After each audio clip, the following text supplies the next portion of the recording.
ప్రతిపక్షంలో ఉన్న సమయంలో తెలుగుదేశం పార్టీ నేతలను జగన్మోహన్ రెడ్డి ఏ విధంగా వేధించాడో మనందరికీ తెలుసు. ఇప్పుడు ఒక్కొక్కటిగా ఈ అక్రమ వేధింపులన్నీ కూడా బయటకు వస్తున్నాయి. అన్నిటికీ మించి అమరావతిలో ఏదైతే ఇన్సైడ్ ట్రేడింగ్ జరిగిందని లేదా ఇన్నర్ రింగ్ రోడ్డు ద్వారా టీడీపీ నేతలు లబ్ధి పొందారని, అసైన్డ్ భూములు కావాలనే టీడీపీ నేతలు కొనుగోలు చేశారని చెప్పి రకరకాల విమర్శలు చేయించారు.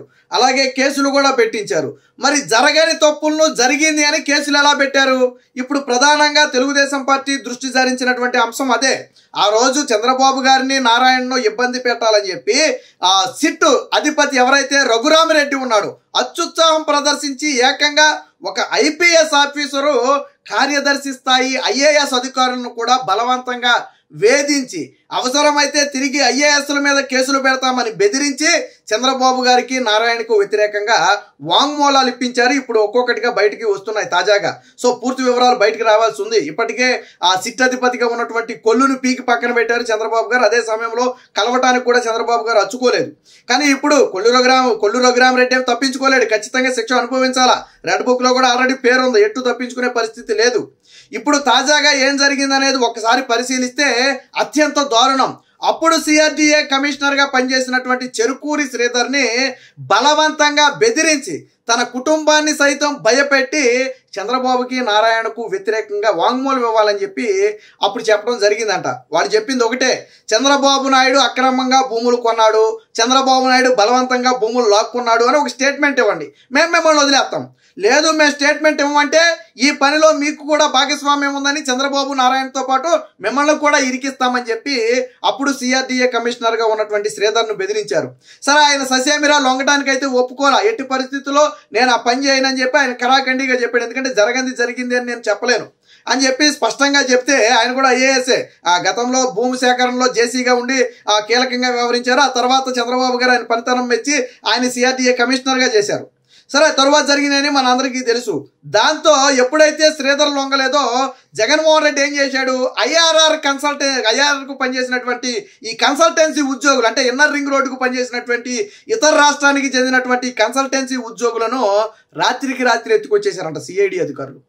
రాత్రికి రాత్రి ఎత్తుకొచ్చేసారు. ఎందుకు ఎత్తుకొచ్చారంటే వాళ్ళు గతంలో ఇక్కడ ఆ పని చేశారు, వాళ్ళతో వాంగ్మూలం ఇప్పించే పని చేశారు. అంటే ఎప్పుడో కన్సల్టెన్సీకి పనిచేసిన కూలీలను సైతం తీసుకొచ్చి వాళ్ళతో తప్పుడు వాంగ్మూలం ఇప్పించే ప్రయత్నం చేశారు.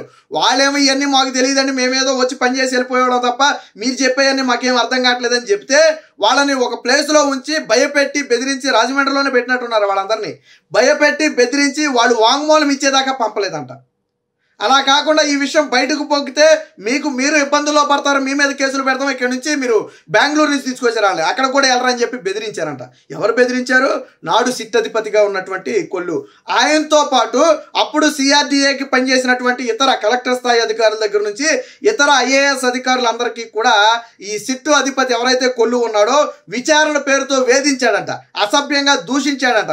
మీకు కూడా కుటుంబం ఉంది, మీరు జైలుకి వెళ్తే మీ కుటుంబం ఏమైపోతుందో ఆలోచించుకోండి, లేదా మీ కుటుంబం మీద అక్రమ కేసులు పెడతాం, మీ మీద అక్రమ కేసులు పెడతామని చెప్పి ఒక ఐఏఎస్ని ఒక ఐపీఎస్ అధికారి బెదిరించాడంటే జగన్మోహన్ రెడ్డి కొల్లు రఘురామిరెడ్డి ద్వారా ఎలాంటి అరాచకాలు చేశాడో మనకు అందరికీ అర్థమవుతుంది. ముఖ్యంగా నారాయణను, అప్పుడు మున్సిపల్ శాఖ మంత్రిగా ఉన్నటువంటి నారాయణయే ఇందులో ప్రధాన సూత్రధారి, పాత్రధారి అని చెప్పాలని చెప్పి వీళ్ళ మీద ఒత్తిడి తెస్తే వాళ్ళు ఎవరు ఒప్పుకోలే. సరే, చంద్రబాబు పేరు చెప్పకపోయినా పర్వాలేదు, నారాయణ పేరు చెప్పమని వేధించారు.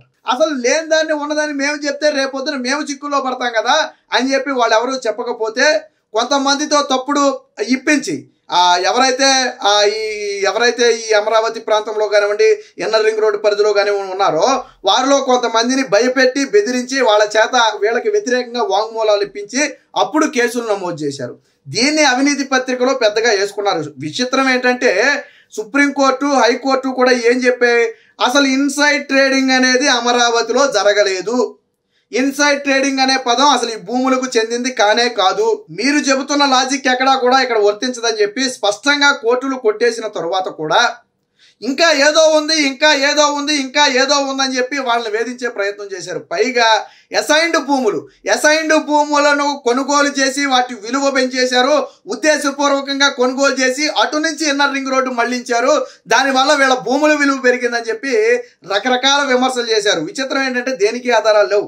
5 ఏళ్ల పాటు జగన్మోహన్ రెడ్డి ముఖ్యమంత్రిగా ఉండి కూడా చంద్రబాబు పేరు మీద కానీ, లోకేష్ పేరు మీద కానీ, లేదా చంద్రబాబు నాయుడు గారి కుటుంబ సభ్యుల పేరు మీద కానీ అమరావతికి చెందినటువంటి ఆ 33,000 ఎకరాల పరిధిలో ఎక్కడా కూడా సెంటు భూమి ఉందని నిరూపించలేకపోయాడు.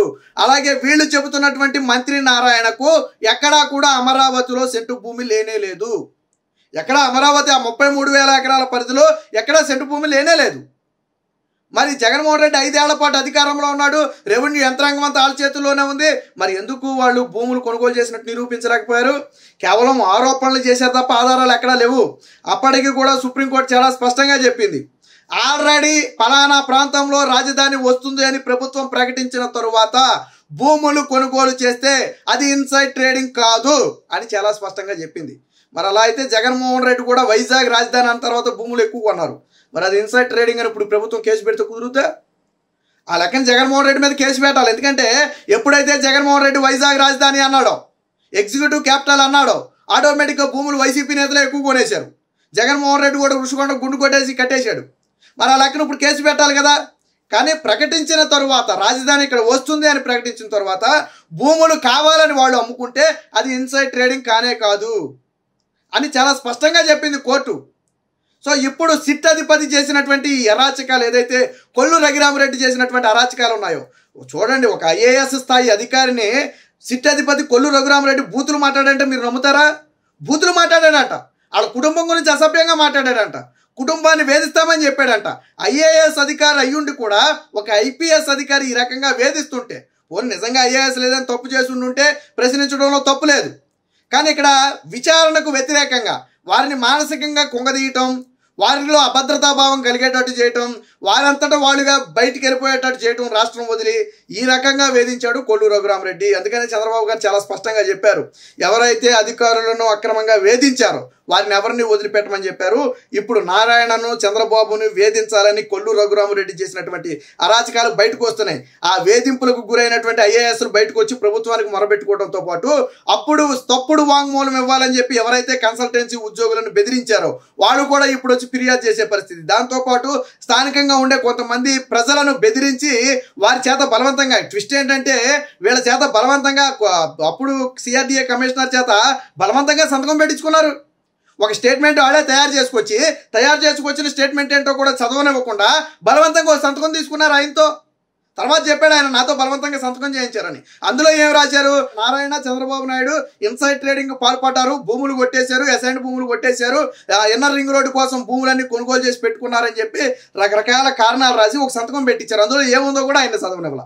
ఇప్పుడు ఈ అరాచకాలన్నీ బయటపడుతున్నాయి. వైసీపీ ప్రభుత్వంలో జరిగినటువంటి ఘోరమైన తప్పిదాలు ఏదైతే ఉన్నాయో అవన్నీ కూడా ఒక్కొక్కటిగా బయటకు వస్తున్నాయి. ఖచ్చితంగా వీటి మీద పూర్తి స్థాయి విచారణ జరిపి వారందరి మీద కూడా చర్యలు తీసుకోవాలి.